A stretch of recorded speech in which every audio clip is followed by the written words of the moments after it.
আর আজকে বানিয়েছি রামনবমীর স্পেশাল নিরামিষ কিছু রেসিপি, খুব সামান্য। তার মধ্যে হচ্ছে এই লাল শাক ভাজা। আর সবাইকে জানাচ্ছি রামনবমী অনেক অনেক শুভেচ্ছা ও ভালোবাসা। আর বানিয়েছি হলো এখানে টক ডাল।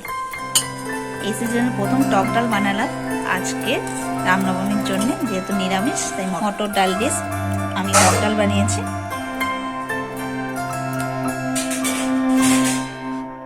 আর বানাবো হলো ডালের বড়া।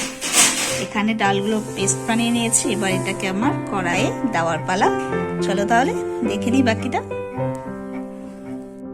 আর এখানে বানানো হয়েছে গরম গরম ভাত। আর এদিকে দেখো আমার বড়াগুলো একদম রেডি হয়ে গেছে। দুপুরের খাবার কিন্তু সবকিছু রেডি। চলো তাহলে আমিও খেতে যাচ্ছি, তোমরাও খেয়ে নিও। আর আরো একবার সবাইকে রামনবমী অনেক অনেক শুভেচ্ছা এবং ভালোবাসা। সবাই সুস্থ থেকো এবং ভালো থেকো।